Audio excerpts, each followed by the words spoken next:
미국은 2008년 글로벌 금융위기부터 팬데믹 사태까지 약 13년이라는 짧은 기간 동안 건국 이래 미국 경제에 풀려있던 통화의 약 3배를 시중에 유통시켰습니다. 특히 팬데믹 사태가 절정에 달했던 2020년 초에는 유동성 공급 확대를 위해 7천억 달러, 당시 환율 기준으로 약 853조 원 규모의 천문학적인 양적 완화를 시행했습니다. 이 여파로 수도권 아파트 가격은 4년 6개월 만에 평균 4억 원대에서 7억 원대로, 서울 아파트 가격은 평균 6억 원대에서 11억 원대로 약 2배 상승했으며 비트코인은 10배 이상 급등했습니다. 주식도 마찬가지입니다.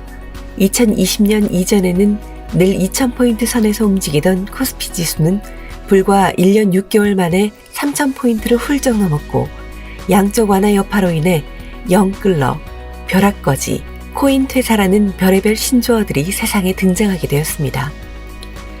급격한 유동성은 이 세상을 불과 몇 년 만에 자산을 가진 사람과 가지지 못한 사람으로 나눠버렸죠. 그렇습니다. 유동성으로 인한 자산 가격 상승이 부의 양극화, 사회 양극화를 만들어버린 것입니다. 그래서 이렇게 비극적인 결과를 직접 눈으로 마주하게 되자 많은 사람들이 땅을 치며 후회했고 신세를 한탄했습니다.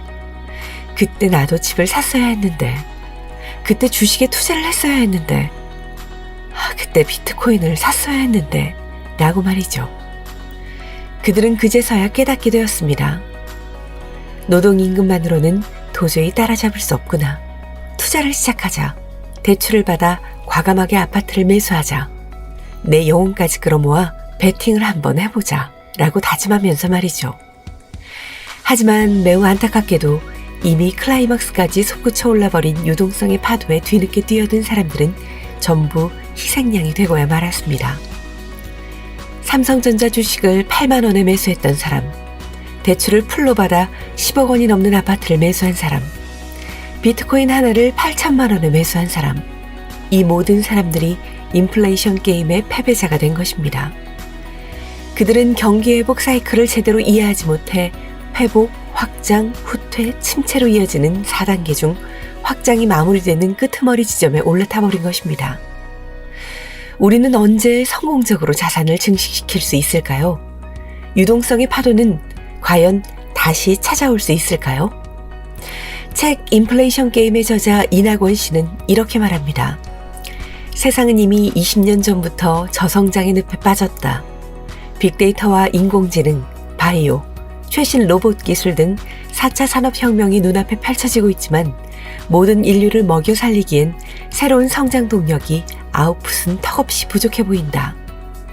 그리고 위기를 극복할 별다른 대안이 보이지 않자 경제학자와 정치인은 결국 돈의 가치를 떨어뜨리는 선택을 했다. 유동성을 풀어 돈의 가치를 떨어뜨리고 자산 가격을 끌어올려서 소비를 부추기는 방법. 이러한 전략이 실패하지 않으려면 자산은 끊임없이 올라야 한다. 돈으로 쌓아 올린 자본주의의 경제에서 돈의 가치는 돈의 수량으로 정해지고 경제의 컨트롤 타워는 돈의 수량을 조절할 권한을 가지고 있다. 그들이 경제가 침체 국면에 빠지기 전에 돈의 수량을 조절하는 그 시점이 바로 다음 파도가 오는 시점이다 라고 말이죠. 그렇습니다. 물가는 상승하고 금리는 인상되고 실질 소득은 줄어들어 세상이 곧 무너질 것 같지만 유동성의 파도는 반드시 다시 밀려오게 될 것입니다. 모두가 적금을 넣으며 행복해할 때, 주식은 위험하다며 만류하는 풍조가 팽배할 때, 미연준과 경제의 컨트롤 타워는 다시 유동성 카드를 만지작거리기 시작할 것입니다. 인플레이션 게임은 아직 끝난 것이 아닙니다. 돈의 수량을 조절하는 시점, 바로 그때가 여러분이 가장 용기를 내어 베팅을 시작해야 될 때인 것입니다.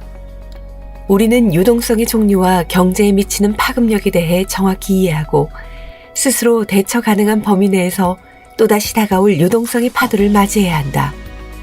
모두의 상황이 다르다 하더라도 때로는 과감히 용기를 내어 게임에 참여할 필요가 있다. 이낙원